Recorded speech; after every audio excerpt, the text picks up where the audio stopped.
as I live and move within and through this matrix like everybody else, I do happen to be black, or what's known as black, and I am a man. That's my reality here. So don't get it twisted. Now y'all may be wondering, man, why I will say that? Cause I watched it too. I watched the Alabama boat brawl. I watched it too, finally. And I won't say much, but I will say this. It takes a certain type of mentality. I don't care what color, what race, cause I'm gonna speak to and through all of that. It gotta be a certain type of mentality, a certain type of obligation of entitlement for it to go through anybody's mind, for them to think that we could continue to do anything to anybody and people gonna stand by and watch. See, it must have been thought that nobody would step up and stand out to help that brother. And it was thought that. And I understand all the mental, emotional, and psychological reasons that it was thought that. Because it don't went down like that so many times before. And people stood by and watched. George Floyd, for instance. But I'm glad it didn't that day, or we would have had another black brother dead. That's all I'm gonna say on that.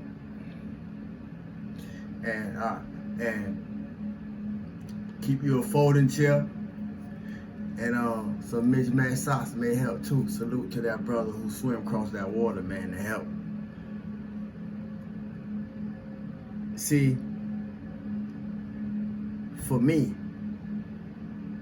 it took a whole lot of purpose. See, y'all don't heard me say before, it took a whole lot of lifetimes to go through a whole lot of lifetimes to get to this lifetime, to clean a whole bunch of things up since I've been here.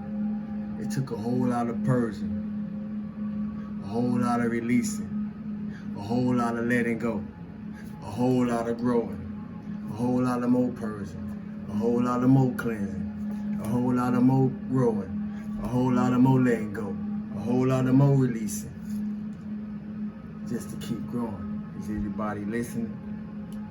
See, I came a long way. and I thank all those who was a part of my growth on this journey, whether they in my life now or not. If I'm speaking to you, recognize what it's saying to you. If I'm speaking for you, recognize what it don't already showed you. See, I cracked the code. I cracked the code for me, and I cracked the code to me. Each and every individual on this planet gonna have to crack the code for themselves.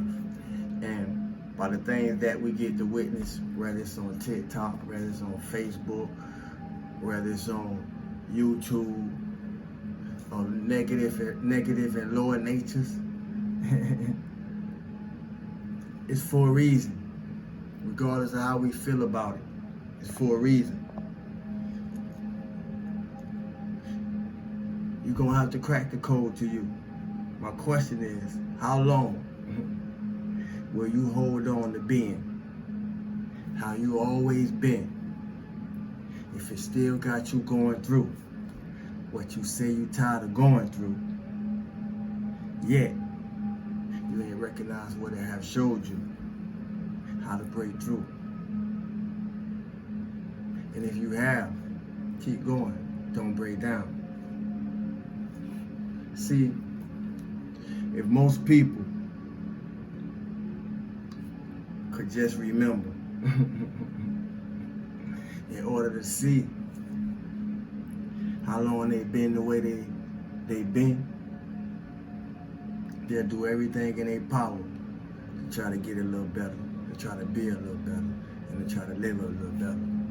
Not just within themselves, but amongst each other. And allow all the rest of that bullshit that's in them to be healed. I just came through to share those things because it was on my mind. I'm grateful for the unconditional, the frequency of unconditional love. Because when we get to see, at least for me, when I see things like I saw concerning that Alabama boat incident, it's the frequency of unconditional love that keep me from turning cold or keep me from going to old versions of myself.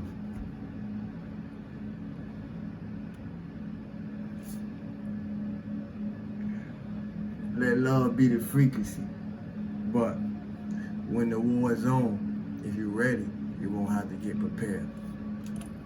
Stillness and abundance, love and light, health and wholeness. Stillness and abundance, love and light, health and wholeness. Stillness and abundance, love and light, health and wholeness. Keep big energy, family. Love. Salud to God.